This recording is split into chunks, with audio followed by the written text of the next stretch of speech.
Tim's News Explosion. Tim's News Explosion. Tim's News Explosion. Tim's News Explosion. Tim's News Explosion.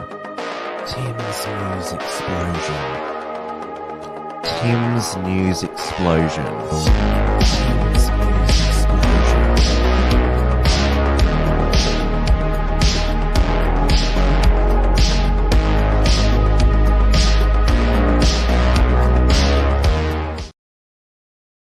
Hello, everyone, and welcome to this week's Tim's News Explosion. Today it is Monday, the 9th of May, 2022. We are live on the Wilms Front YouTube, D-Live, and Odyssey channels. No entropy tonight because I can't get onto the site. It said something not about a secure connection, so better safe than sorry. It is 8:30 p.m. here in Melbourne, Victoria. Where those in my live chats, if you're in the same city as me, you will know that it has been extremely cold and wet of late.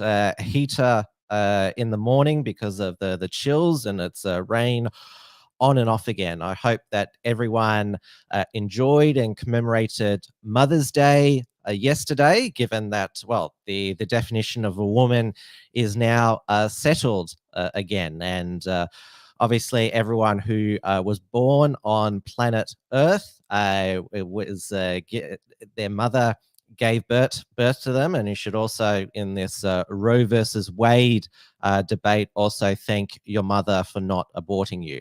It's less than 2 weeks to go until Election Day, which is Saturday, May 21. Early voting started today. It followed a surprisingly entertaining Grate Debate last night on Channel 9. So it was in the 9 studios in northern Sydney. There was no audience. There was the moderator, Sarah Arbo, who is a 60 Minutes reporter, and then they had on the panel their 9 media all-star questioners. So there was Chris Ullman, who's the political editor of 9. There's David Crow, who's the political editor of The Age and Sydney Morning Herald, and Deb Knight, who hosts afternoons on 2GB. And the first 15 minutes or so was extremely boring. It started with the opening statements where Scott Morrison and Anthony Albanese just repeated the talking points. And I'm like, here we go again, another snooze fest. But when they got past the economic questions, where they all danced around like, about what causes inflation in terms of the answers to solve inflation and prevent interest rates going up and trying to raise real wages. They all had their talking point motherhood statements. But when it got to electricity prices and net zero and blah blah blah, all of that stuff, that's when they started interrupting each other, and it got extremely entertaining. Now, it was called a debacle by the mainstream commentators, an embarrassment to our democracy, and that's how you know that it was extremely entertaining. We'll remember the first US presidential debate between Trump and Biden, when Trump always interrupted Biden, and the moderator, Chris Wallace, he was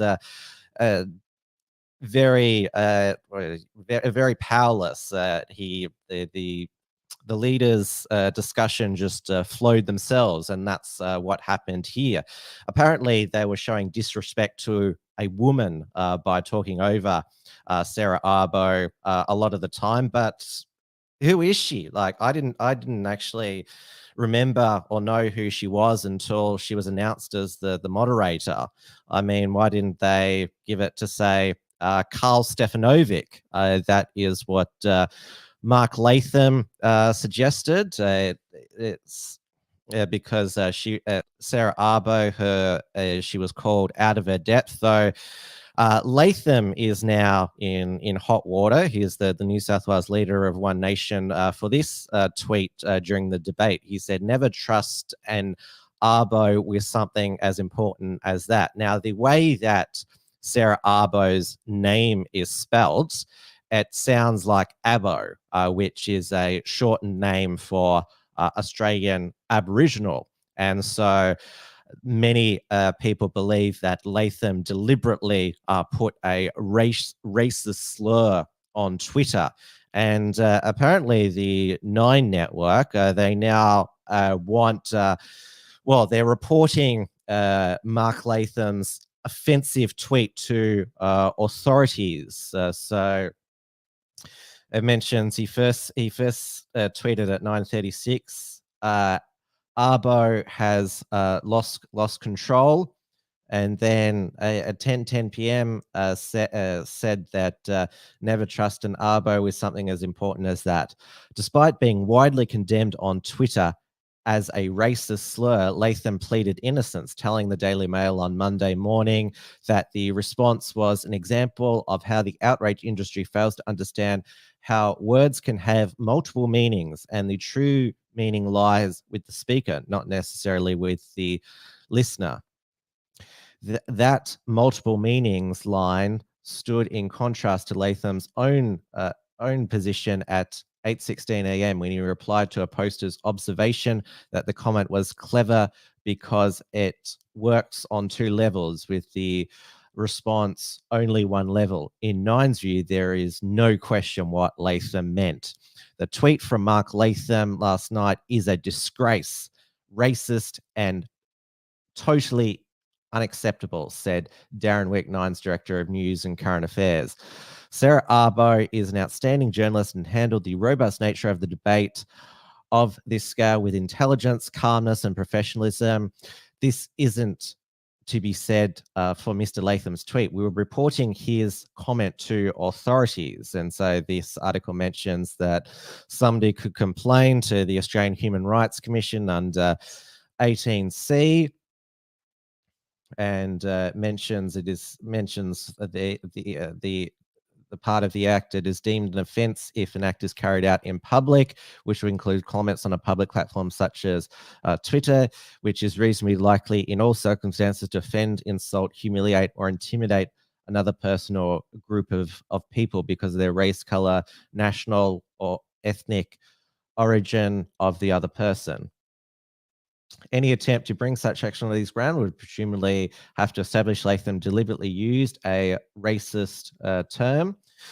In this case, the vilified party is unlikely to be Arbo, who was born in Syria, unless she would argue that being referred to Indigenous Australian was in itself derogatory. I don't think she's going to be that. It could perhaps be argued that Indigenous Australians in general had been demeaned by Latham's suggestion that they could not be entrusted with any kind of serious task, but it would not fall to Nine or Arbo to make the case, since only a member of this targeted group can lodge a complaint. Twitter may provide a more fruitful avenue. The platform rules of engagement forbid abusive behavior such as targeted harassment or expressing hate towards a person, group, or protected category. Twitter also prohibits the dehumanizing of a group of people based on their national origin, race, or ethnicity. So that was a Nine publication, the Sydney Morning Herald, commenting on the outrage that Mark Latham caused on Twitter in response to a Nine broadcast of the debate. Now, in case you, missed the debate or didn't want to watch it, thankfully there's been some good edits. The first one is done by Real Rakshan, who is, of course, was originally famous for his video edits before he did his field work in the freedom protests. So this was his circus summary. That's not right. No, that is not right. That's how it works. Scott, you don't allow debates on anything in the Parliament. We We haven't have got got a any plan, and I'll tell you what the plan is. Excuse me. The Biggest low-hanging fruit. Mr. Too Albanese, late. that's enough, thank you. I saw the pictures. No, Everyone that's enough, did. excuse me. Prices go up. What low-hanging fruit Looks has a bit to like decide. that. There's nothing on it. That is just an outrageous I'm just slur. asking you. Okay. I'll make this comment, Scott.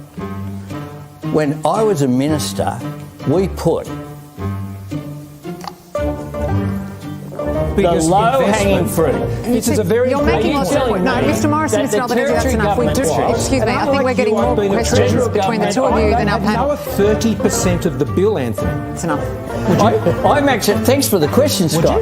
Went Mr. to Albanese, China we've when he was given the you more than defence enough time. The assistant pair of you minister. have had more than enough time. And he You got agreed to sacked speak from to his si- job, but to you 60 put him back in the seconds cabinet. before coming on the programme tonight. Authorised by Real Luke Shaw, the Minister for Means. You saw Sarah Arbo's attempt at moderation there. Mr. Albanese, that's enough. Mr. Morrison, that's enough. Just, basically trying to be some sort of school headmistress, tutting and telling them off there. There's one final leaders debate on Wednesday night on Channel 7 with Mark Riley as the moderator, Seven's political editor. We'll see, given that he's been in the Canberra Press Corps for many years, is known amongst the political class whether he commands more moderation authority than Sarah Arbo did. And now we had, while the debate was going on, two more opinion polls published. There was the first in the Australian Financial Review, also a Nine newspaper, which had two-party preferred as Labor 57 and the Coalition 43 primary. Labor was on 39, the Coalition 29. The Greens were on, I believe, 12, the Independents 10, and UAP on 5 and One Nation on 3. The news poll was 54 Labor, 46 Coalition. The primary was Labor. I'll have to, luckily I've got so many numbers to remember here. I'll just go down here. So it was LNP 36, ALP 39, the Greens on 10, One Nation on 5, and UAP on 4. So with less than 2 weeks to go, it looks like that Anthony Albanese is pretty much set to be the next Prime Minister of Australia, because the gap has widened on two-party preferred and primary. It's much wider than it was with less than 2 weeks to go with Scott Morrison versus Bill Shorten. And now, also in the primary vote breakdown, obviously there's UAP and One Nation polling relatively consistently. Obviously, One Nation is strongest in Queensland. Pauline Hanson is shoo-in to be re-elected for another 6 years. 6-year term, but a lot of people are speculating that or predicting that the United Australia Party will win a Senate seat in Victoria, because in the outer suburban areas, rightfully, there's still a lot of anger at the Dan Andrews lockdown, and there's a lot of, I've seen around my electorate of Dunkley, a lot of United Australia Party signs on people's home fences. So there's a lot of people voluntarily putting United Australia Party signs on the back of their home or at the front of their home. It's way more, the United Australia Party has been the most grassroots it ever has been in its various incarnations. But the Greens polling at 10-12% is obviously alarming, and especially here in Victoria, because Lydia Thorpe would be re-elected for another 6 years. And she's promoting that she's running on a Victorian Senate ticket within all First Nations voices. So there's she uses the term First Nations, so she didn't like being called an Indigenous Australian by Assistant Attorney General Amanda Stoker. She said she was being white-splained. Now, the person on the far right there, that is Zeb Payne. So I'll have to make this larger here because my eyesight's getting so bad. So it says here, the Greens have the LGBTQIA communities back. Here is our Senate candidate, Wadri non-binary person Zeb Payne, discussing how, I'm not going to say it again, the community will benefit from our plan to cover mental health under Medicare. Read about our plan to tax billionaires to fund our policy platform, including dedicated funding for gender-affirming healthcare.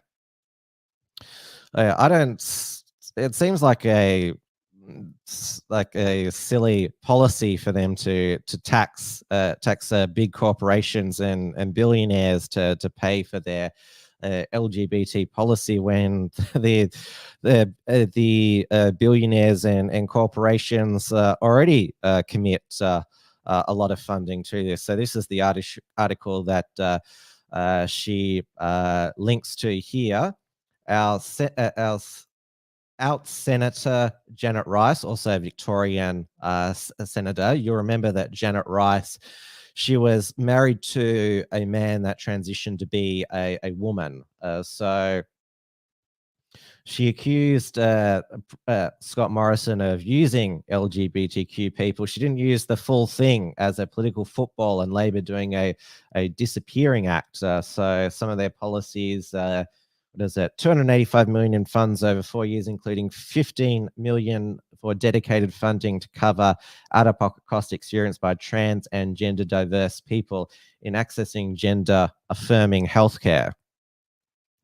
And now the candidate that was promoted by Lydia, Zeb Payne, they were asked on Alphabet radio station Joy FM in Melbourne to explain the Greens' policy on this, and this is what they said. As somebody who is supporting Lydia Thorpe and her Senate run, I'm really pushing for the dental and mental plan that she has, which is to put both as part of Medicare, and I really think having like that psychological help will be really big help. A lot of us are scarred and injured from our past, and anything we can do to help. Cool. That's a good segue into my next question, which is what do you see as being the key issues that are important for the LGBTIQ plus communities? Ooh. Well, as I was just saying, a lot of us have mental scars, and a lot of us have a lot of trauma. And anything that I can do to help fix that or make it something that future generations won't have to deal with is something that I want to be a part of. In particular, well, not really in particular, just generally, I just don't want people to have to go through what everyone has gone through so far. Yes, that was all. You can't say motherhood statements because that's a gendered term. So what is it? Did call it peoplehood statement there by Zeb, and they are another dyed hair Greens candidate. There was obviously the collage last week of the dyed hair Greens candidates, and now the one that had the most ridiculous hair, Claire Gordon down here. I refer to it as the Oompa Loompa hairstyle. Claire is also transgender as well. So there you go. There's lots of Alphabet candidates for the Greens there. Now, we had Albanese tonight going on the Alan Jones program. Alan Jones has got his new Australian Digital Holding. It's web. He shows now on that dedicated website there. So Albanese upset. A lot of the drips on Twitter with this handshake with Alan Jones, and of course Miss Grace Tame was quite upset with this smiling photo of Albo with Alan Jones. I assume that Grace Tame would have wanted Albo to pull the sour face, but Albo's been on Alan Jones's programs a lot over the years. So as Tanya Plibersek, who Albo has been spending a lot of time with, I guess, to counter rumors that she'd been sidelined. And it's funny that they're the regulars on Alan Jones over the years, even though they represent the two inner city Sydney electorates. So Graindler takes in the inner suburbs of Marrickville and Balmain, and obviously Sydney. Tanya Plibersek's speech takes in Sydney. Now, another Senate candidate who is, taking a madman approach to his campaign is Drew Pavlou, founder and lead Senate candidate for the Democracy Alliance. He was back in Eastwood in Sydney on Saturday night, and back. Remember that there was some angry CCP supporters who didn't like his sign, fuck Xi Jinping. So he was back this week, but he was arrested by New South Wales police for failing to adhere to a move-on order. And you can see signs here, free Tibet, free the Uyghurs, free Hong Kong, and down with CCP. So a lot of patriots will be familiar with the Victoria Police. If somebody like a Neil Erickson or Avi Yemeni enters an Antifa protest zone, then Victoria Police give them a move-on order for breach of police, and if they don't cooperate, then they're detained and moved across town. So this is, he's been given bail conditions, Drew Pavlou here. So he must appear at Hornsby Court on the 25th of May, so that's after the election. He says here that he is not to enter the suburbs of Eastwood or Epping or not go within 1 kilometre of that area. So he's been banned from 2 suburbs in his own country there. And his Democracy Alliance is running a candidate in the seat of Bennelong, which is where Eastwood and Epping are. And this is the sign there for their Bennelong candidate, Kaizom Dongju, who says, a future made in Australia, not in China. And Drew Pavlou was down in Melbourne with his anti-Gladys Liu signs, mobile billboards, I should say. Gladys Liu, Xi Jinping's candidate for Chisholm. And then there is another one with Flush the Loo, with Gladys Liu with a turd on her head going into a toilet. And he was in Adelaide today with a billboard against Nick Xenophon, which he's threatening legal action against Drew Pavlou because Nick Xenophon did some lobbying for Huawei, the CCP-owned telecommunications company. And so the billboard says, Nick Xenophon, China's puppet. Some are calling him Nick Xenophon now. And so this is what he tweeted after he was released and on bail. I'm back. Fuck Xi Jinping.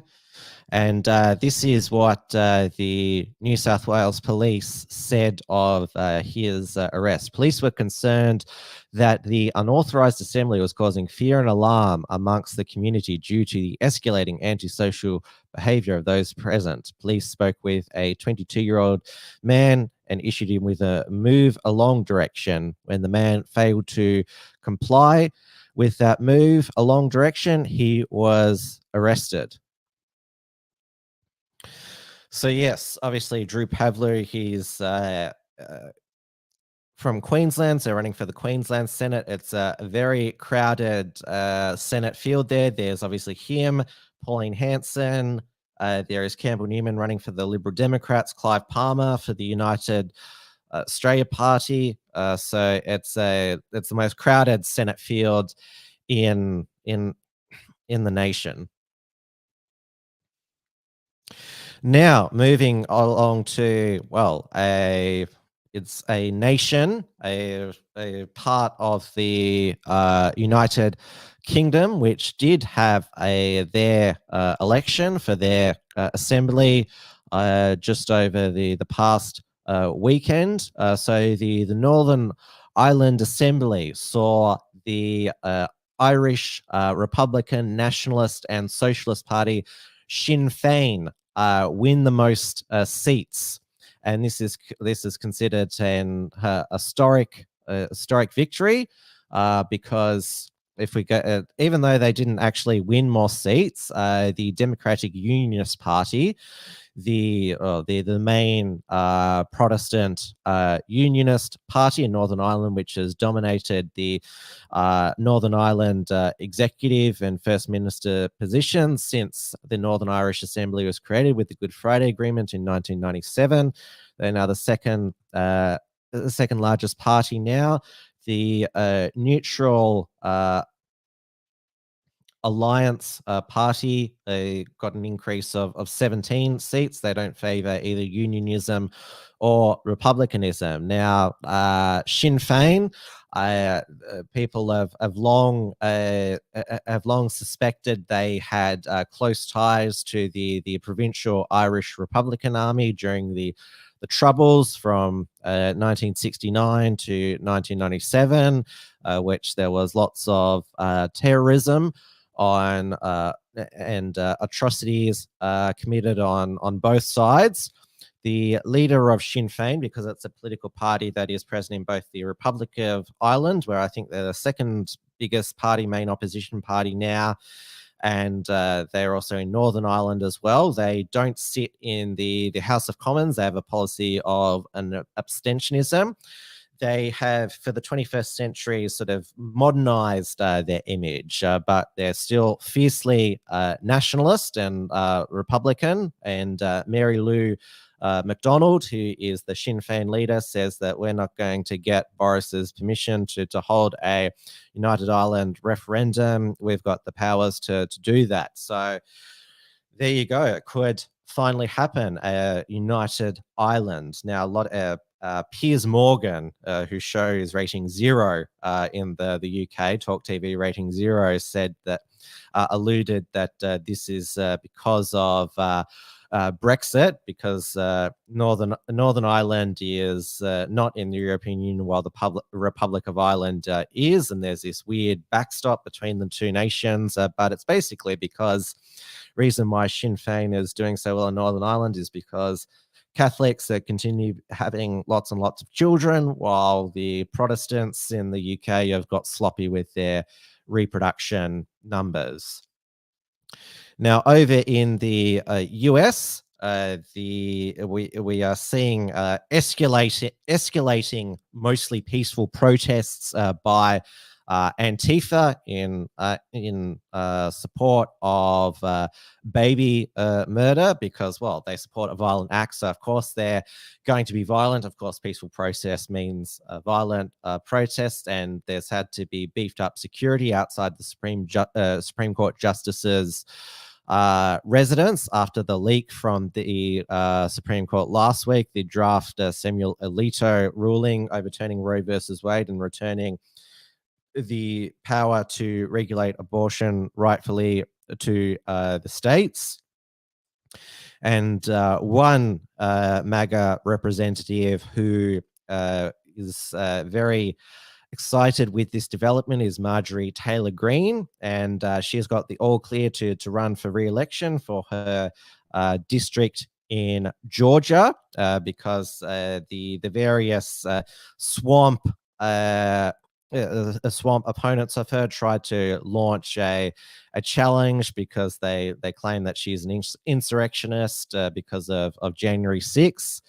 So she is going to be running for re-election. And in this tweet on her representative's Twitter account, because her personal one's been banned, she said, "When it comes to make America great again, I'm all in, and I can't even understand who is not." And so she's declared herself ultra MAGA there, and of course has put that colorful photo of her. But there is another MAGA Republican congressman who is in further trouble. You'll recall last week that freshman MAGA congressman who's still in his 20s, Madison Cawthorn, leaked to Politico was photos of him in women's lingerie on a cruise, which he said was during a game. Now, this week, the Daily Mail has got a short video of him in the car with a man who is his cousin, Stephen Smith, who is now one of his staffers. And the headline is GOP rep Madison Cawthorn is caught on video with male scheduler's hand on his crotch as new ethics complaint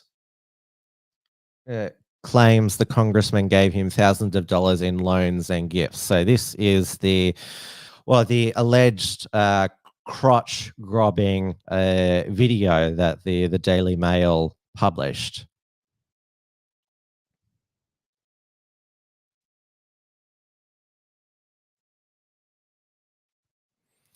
I've got too many videos here. Here, I've got it. Be filled with passion and desire. Would like to see your naked body beneath my hands. Me too. Yeah. I'd like to do that as well.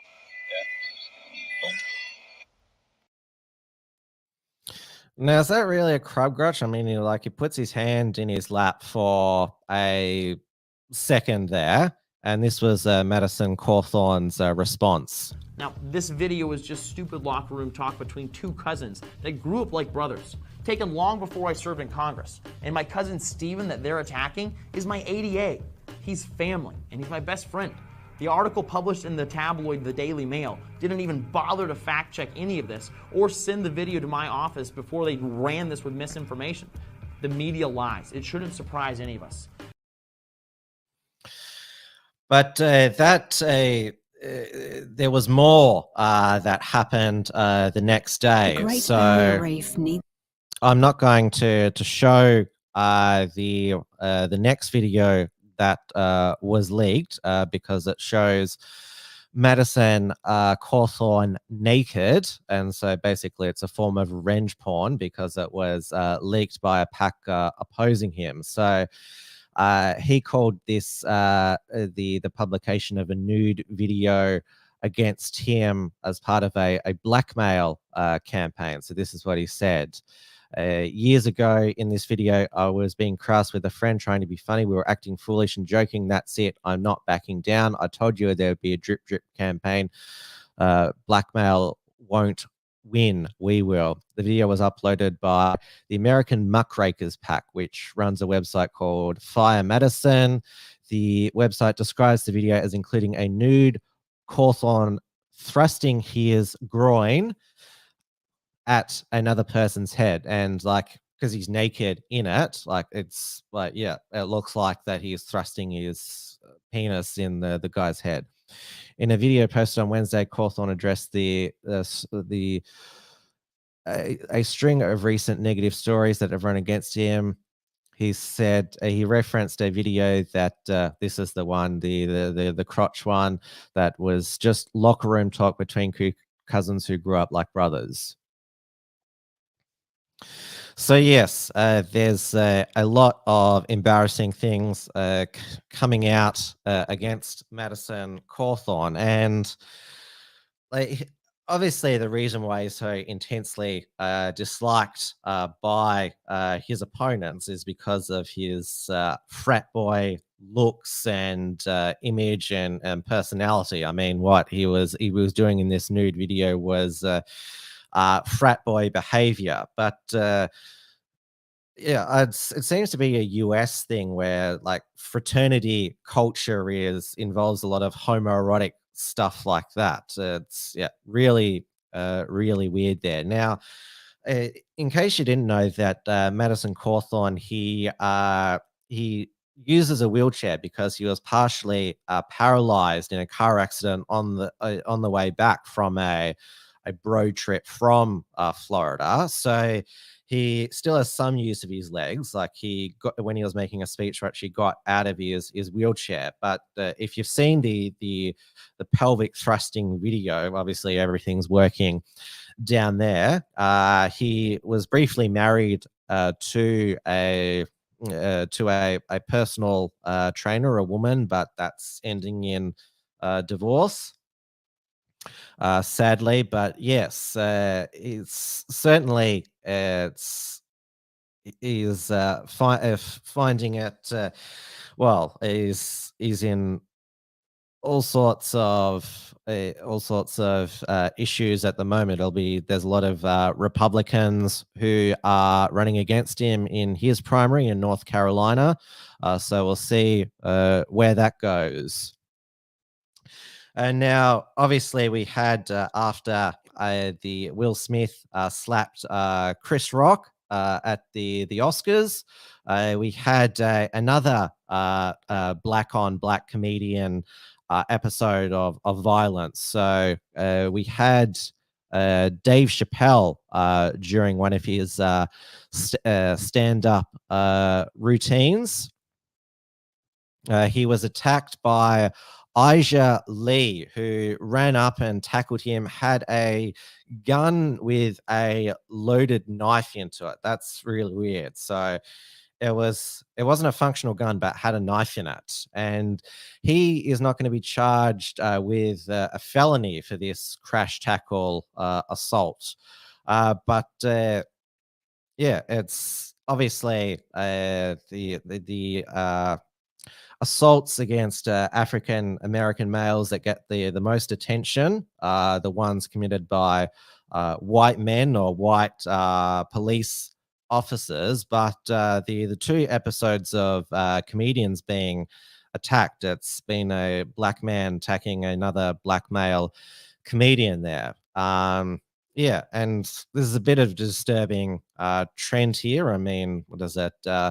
Comedians have been heckled and had stuff thrown at them for years, but this seems to be sort of a new wave of crimes against comedians.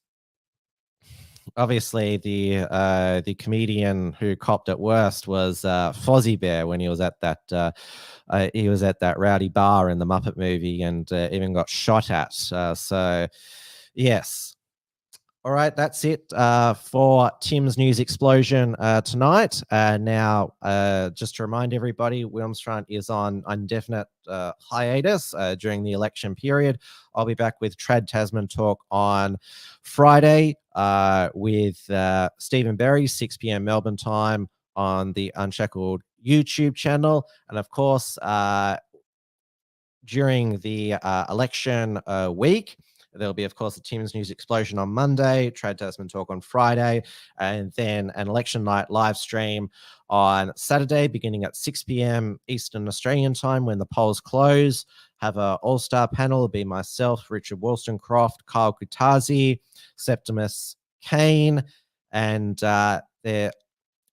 heaps of other special panelists as well. So I hope you can join us for that. And the Unshackled will be streaming via Facebook, the Sack Them All Freedom Rally on Saturday in Melbourne. It's nationwide. It's being sponsored by all the freedom groups. So Australian Freedom Rally, Melbourne Freedom Rally, Peacemakers, Millions Mask Against Mandatory Vaccinations, Reclaim the Line, and also the People's Revolution. So we'll be there in Melbourne. There's also the Worldwide Rally for Freedom on Election Day. That's just how it coincided on May 21, the Worldwide Rally for Freedom 8 as well.